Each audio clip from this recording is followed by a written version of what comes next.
Right now it's 6. It looked like a bomb drop. A massive gas explosion rocks an East Bay neighborhood and sends 6 people to the hospital. I heard this loud sound and my roof fell in. We'll hear from neighbors questioning why they were not evacuated sooner and what we're learning about the investigation into the blast. Plus, we'll hear from friends of a San Francisco high schooler who was working to prevent violence and was shot on campus last week. When I got the phone call and his mom and his sister was calling me crying and screaming. How they hope to get guns off the street by offering cold, hard cash.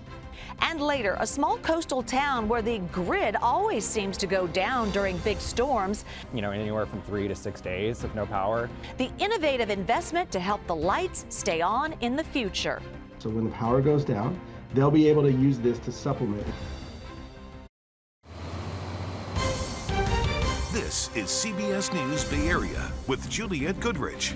Good evening. Thanks for joining us at 6. We begin tonight with the explosion and fire near Hayward that destroyed homes and sent half a dozen people to the hospital. Our chopper shows the aftermath, and you can see debris is just scattered all over the site. One neighbor's doorbell camera across the street capturing the blast.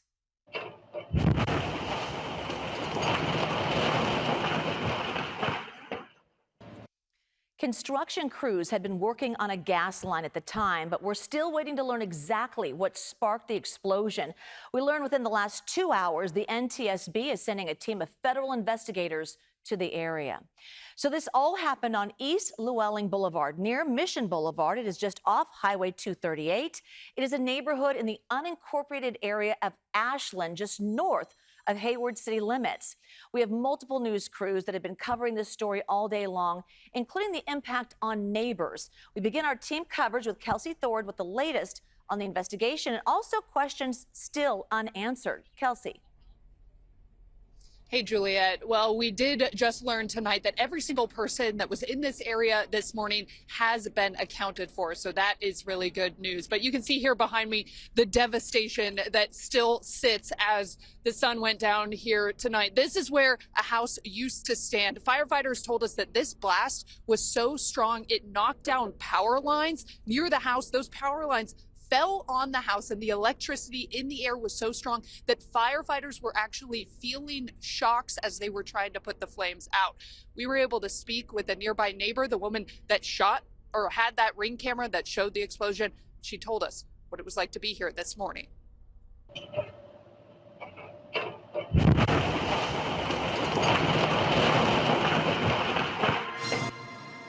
Dramatic video shows the moment an explosion rocked an Ashland neighborhood, the blast sending debris flying into the air. It looked like a bomb drop. Like it just went. It was Brittany Maldonado's Ring camera that captured the video. She told us when the blast happened, her entire house shook. We thought a truck hit the house or something, but no, the neighbor's house exploded. First responders say the explosion happened just after 9:30 in the morning. 3 structures, including 2 homes, were destroyed. Another nearby home was also damaged. There were 6 people who were involved in this incident who were transported to the hospital. It's unknown of their condition at this time. The cause of the explosion appears to be related to a gas leak that began 2 hours prior at around 7:30 in the morning. PG&E says a third-party construction crew working on the road in front of the house hit a gas line. PG&E immediately dispatched our crews to the scene. Once on site, they worked to isolate the damaged line and stop the flow of gas. PG&E says it took close to 2 hours for its crew to turn off the gas around 9:25 a.m. The explosion happened 10 minutes later at 9:35. PG&E will be conducting an extensive investigation around the potential cause and will support other investigations that may take place. The entire block surrounding the explosion was evacuated by law enforcement after the blast. But many neighbors are now wondering why there wasn't an evacuation in the 2 hours before, when PG&E knew gas was leaking. Brittany Maldonado told us she was never notified of a gas leak. The only reason she knew anything was going on was because she saw a PG&E crew member checking her gas meter at around 8:30 in the morning. And he said that they were turning off the gas because of something with the road crew. So we were like, okay. So we were even more confused because we're like, thought the gas was off. How'd the explosion happen? PG&E says they do not execute evacuations. They leave that up to first responders. Alameda County Fire says it did not evacuate the neighborhood because when they came on scene, PG&E told them they did not need the fire department's assistance. The investigation into the cause of the blast remains ongoing. Brittany says her thoughts are with those who were injured and who lost their homes. It's cold. It's Christmas. Like, they don't have homes. If they don't have people near them, where are they gonna go? Like, I feel terrible. Now, Juliet, it's still a very active scene out here tonight. You can see crews are still working on the gas line and, of course, doing what they can to clean up some of the debris that just covers this entire section of the road. The good news, though, tonight, residents in this area have been let back into their homes. We see the power is back on for a lot of these homes across the street. So crews are working as hard as they can to get things back up and running. But, of course, everyone thinking about those 6 people in the hospital tonight. Yeah, absolutely. Kelsey will follow up on that. Thanks for your report. All right, today's construction was also part of the East Llewellyn Boulevard project. Alameda County documents show it's an $11 million improvement project that includes widening sidewalks, adding bike lanes, and fixing up stormwater drains. We reached out to the company handling the project, Oakland-based Redgwick Construction Company. We did not hear back just yet. Our Kenny Choi joins us live now. He's been talking with neighbors shaken by this blast and now dealing with the aftermath. Kenny. Yeah, Julia, it's been a frustrating day for a lot of residents in this neighborhood for obvious reasons. Authorities say that evacuation zone was pretty expansive, but the big question tonight is why weren't those evacuations initiated sooner? Now, authorities say that evac zone was 10 houses down the road to each side of that site where that house exploded this morning. For nearby residents, a lot of confusion and chaos, as you can imagine. And moments after that massive blast on East Llewellyn Boulevard, some residents ran toward ground zero. First responders, including Alameda Fire, say that they did not initiate evacuation orders before the explosion. When our crew showed up 2 hours prior, we did not smell gas, detect gas, or see any reason for an emergency. So we waited to speak to PG&E, and PG&E said they can handle the situation. I felt a jolt, thought it was an earthquake. Felt like a 4.0. Came outside to see what was going on. Once I figured it wasn't an earthquake, and came around this corner here and looked down the street and saw the flames coming out of the house. Nearby resident James Brito says that he could smell gas in the area after the blast. He described it as a 4.0 earthquake and a massive explosion. Spoke to some neighbors in this area. Many are returning to their homes, as Kelsey mentioned just a short time ago. But a difficult day for so many of the residents who had to endure so much of the chaos and all that followed once that explosion happened earlier this morning. As for the roads that were closed off, still unclear when all those roads will be reopened tonight. Juliet? All right, Kenny Choi. Kenny, thanks so much. And we will certainly be following this story as it develops. Stay with us on the air, on our website, kpix.com, and on the free CBS News app. San Francisco community leaders are partnering with police to get guns off the street. This weekend, United Playas is hosting a gun buyback event. So it comes less than 2 weeks after a Burton High School student who happens to be part of United Playas was shot in the leg on campus. Our Lauren Tom spoke with members of the group about how these buybacks can make a difference. These are port assault rifle. I get nervous when I touch it. Rudy Corpus doesn't just work to stop gun violence, he's lived it. He grew up just blocks away in San Francisco's Tenderloin, where he says he was shot twice years ago. He says back then he carried 2 guns himself. Now those same weapons are what he's trying to take off the streets. These are something that, was used against me and people I love and I know. This weekend, Rudy and United Playas are hosting a gun buyback offering cash in exchange for firearms like these. Those are the guns that we're talking about that are left unlocked in the house, loaded with kids in it, or in the cars, right, that are loaded, and you just could take it. You never know who's going to break into that car. At each buyback, Rudy says about 250 to 300 guns are turned in, traded for up to $200. He's hosted dozens of these events before and says the impact can be felt on the streets. But this time, the stakes became painfully real just weeks ago when a teen in his own youth outreach program was shot at Burton High School in San Francisco. This young kid was actually a part of helping out the gun buyback. He was passing out flyers. So he got shot about something that he was trying to prevent. 3 days before he had got shot, I was on the phone with him writing a college letter for him. He asked me to write a college letter for him to put on her letterhead.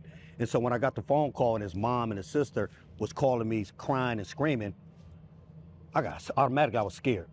Police say the shooting was an isolated incident and a suspect was taken into custody. But the shooting sent shockwaves through the community and was a wake-up call for others in the program like Keenan's friend Kene, who says this work is more important than ever. Makes me feel worried for the community. San Francisco police say citywide gun violence is trending in the right direction. Homicides are down 15% compared to last year. But interim police chief Paul Yep says progress doesn't mean the work is done. Shootings are down and homicides are at a 70-year low.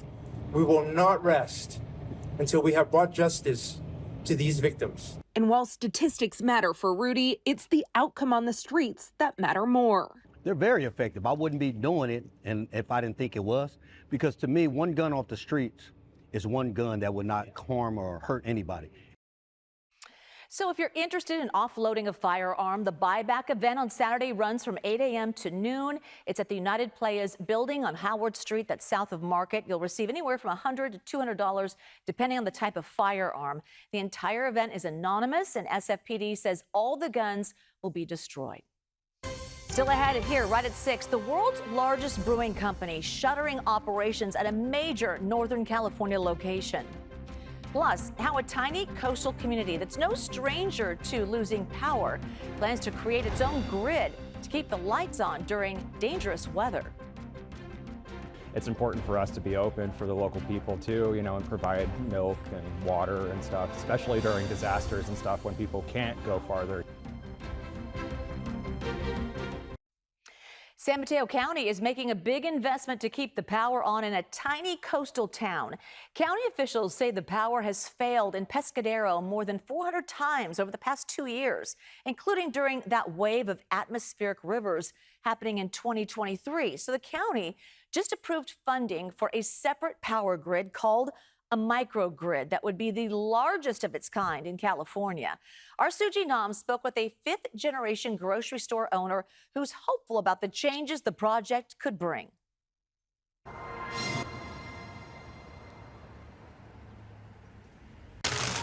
The artichoke garlic herb bread, this is our signature item. We cook it hot all day long. And what we do is we hand roll artichoke hearts into this bread. It's a family recipe that spans 5 generations.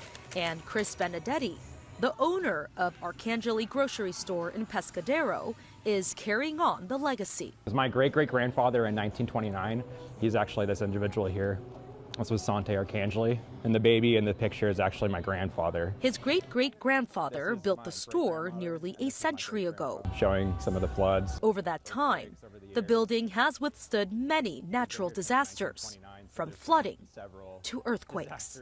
Most recently, during the winter storms of 2023, Benedetti and his neighbors were hit hard by flooding and power outages. We actually had to install a generator in the back of our store because of the extended power outages, and now recently we've had outages that extended probably anywhere from 3 to 6 days of no power. But now Benedetti is optimistic. San Mateo County officials said they're one step closer to securing a $16.5 million solar and battery microgrid project that would keep power on in Pescadero when the wider grid fails. The grid is fairly fragile in the town of Pescadero. It's pretty rural on the south coast there, and so there hasn't been a ton of investment in their infrastructure. But now it will be a game changer.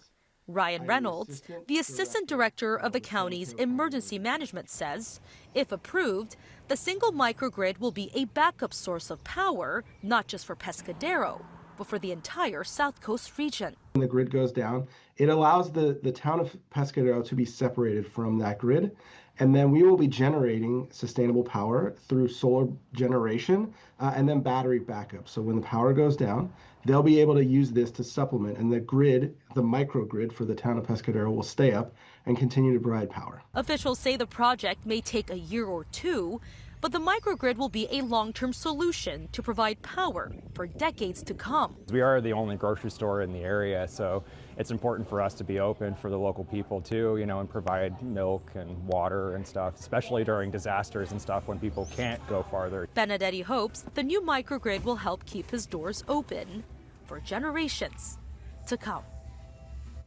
The next step, the county plans to apply for $3.5 million in funding from PG&E. If everything is approved, the project would enter an 18-month planning phase beginning in 2027. A major tap is running dry in the Bay Area. After 50 years, Anheuser-Busch is shutting down its Fairfield Budweiser plant. The company did not give an exact date, but said the plant will close in early 2026. Anheuser-Busch also plans to close a New Hampshire plant and sell one in New Jersey, redistributing operations elsewhere. Comes as the industry has been facing rising costs between inflation and tariffs, though Fairfield's mayor blamed California politics, calling the state a hostile business environment. Well, we are just 2 months away from Super Bowl 60 happening right here in the Bay Area, believe it or not. The big game, as well as the FIFA World Cup, are coming into town about a year after San Francisco hosted the NBA All-Star Game. In total, all these events are estimated to bring in more than $1 billion in revenue to the area, including about 13,000 full-time jobs. We hear from the Bay Area Host Committee about why they believe this is the only place in the world that can handle hosting so many big events around the same time. I think we have this combination of like curiosity and boldness, of this feeling like, hey, if something hard is out there, we're going to be the ones that step up and take it. She went on to say she's hopeful other global events will also choose to come to the Bay Area. The last time we had measurable rain in the Bay Area was 3 weeks ago today, and since then we have been stuck in this foggy, hazy, generally chilly weather pattern, and today was more of the same, but there is a change on the horizon. Details on what it'll take to get there coming up in the First Alert forecast. All right, Paul Hagan joining me now, and all I heard when you were teasing us is that there's going to be a change in the weather. Yes. What does that mean, and how soon, You have to wait and when? several more days for it to happen, not till probably Tuesday or so. So a warm-up. Where we live, yes. Inland in Okay. the East Bay. We live in parts of the Bay Area. You're in Pleasanton and Concord that We're have in been the just burbs. cold for the past Yes. 3 weeks. On the coast, they're saying, hey, let this last as long as that's possible. true. It's been close to 70 degrees. Half Moon Bay was 68 degrees today. We're going to get back to more of a normal December pattern by the time we get into next week. But we do need is some additional rainfall because we have largely eroded the rainfall surplus that we were running. Now, the exception to that is San Jose, still running at about 155% of normal rainfall. Again, it was 200% just a few weeks ago. So we've erased a lot of that. Livermore is now just over 100%. It's under 70% now of normal rainfall in San Francisco since the start of the water year back on October 1st. And in Santa Rosa, the number keeps dropping as well, 92% of normal rainfall to this point in the water year. But we do have those rain chances around the corner. They're farther down the line. Here's a look at the rain chart over the next week. So we're starting on Monday and taking you through the weekend before Christmas. And you see the first rain chance heads our way primarily Tuesday night, maybe lingering into Wednesday. The details on that one still kind of fuzzy. The long-range forecast models don't bring a substantial amount of rain into the Bay Area, but at least some. But a better chance of rain is going to shape up as we head into that weekend before Christmas, something we're going to keep a close eye on, partly because of the potential impact to travel around the Bay Area and around the region in general. As long as the fog and haze is trapped in place, part of the haze is smoke from wood-burning stoves and fireplaces, and air quality was once again mostly in the moderate category. Some ratings in the East Bay into that unhealthy for sensitive groups range, and it is more of the same as we finish the work week tomorrow. Maybe some change to that before the overall pattern breaks down by the end of the weekend into early next week. Right now, temperatures are chilly pretty much everywhere. 51 degrees in San Jose is the least cool spot. Everybody else is in the low to mid 40s. For current temperatures, it'll be another day of cool, hazy, and foggy weather in the East Bay. The Tri-Valley will eventually see some hazy sunshine breaking through. This is our adoptable dog of the day. This is Flora, who is adoptable from the East County Animal Shelter in Dublin. If you want want those piercing baby blues in your life, I'll put a link up on social media, Blue Sky, Instagram, Facebook, and Threads, if you're still on there, coming up right after this weathercast comes to an end. But let's get into the details of tomorrow's forecast. Let's start with a look at how the fog is going to behave, and it basically looks like the same blue we've been showing you for the past few weeks. A lot of the Thule fog from the Central Valley spreading in through the Delta into the North Bay and East Bay valleys, and some across the Bay into San Francisco and Oakland as well. But once that dissipates, then temperatures are going to try to warm up. They're going to have some success, especially, again, away from the interior valleys of the East Bay and the North Bay. So the Santa Clara Valley reaching up into the low to mid 60s. It'll be a mix of 50s and 60s around the Bay. 40s and 50s east of the Oakland Hills. Most of the 40s are going to be east of the Diablo Range, where the fog is going to be really tough to shake, and a lot of 50s for the North Bay as well. Some of the warmer spots far inland maybe making it up into the 60s. The warmest spots will be along the coast, where temperatures are much more likely to make up into the mid, maybe even upper 60s once again. So the forecast, again, breaking our microclimates up into different regions than we usually do. The East Bay and interior and North Bay valleys, a lot of fog through early next week, and then the chance of showers moves in late Tuesday and into Wednesday, and there's still a chance of showers Thursday of next week. Kind of limited. I don't think we're going to see a lot of rain, but just the presence of the storm system as it moves by is going to disrupt the stuck weather pattern that we've been in. So it's a chance of rain for everybody, including Bayside and the South Bay. And along the coast, you get to enjoy about 4 more days of being the warm spots across the region. And then kind of the temperature difference narrows down by Wednesday and Thursday of next week. Jules? All right, Paul, thanks. When we come back, an update on the latest in the explosion that leveled homes near Hayward. Our Food for Bay Area Families initiative rolls on this holiday season. If you want to support local food banks with your money or your time, just scan the QR code on your screen right now or head to kpix.com/give. Turning back to the massive gas explosion near Hayward, still an active scene tonight. Hours after crews hit a gas line while working on a street improvement project, triggered a blast just after 9:30 this morning. So here's what we know so far. Happened on East Llewellyn Boulevard in the unincorporated community of Ashland. 6 people were rushed to the hospital, 3 with major injuries, at least 3 buildings destroyed, including 2 homes. First responders say they don't believe anyone is still in the wreckage, and NTSB still investigating. CBS Evening News is next. We'll see you at 7 o'clock for more local news and a continuation of this at then.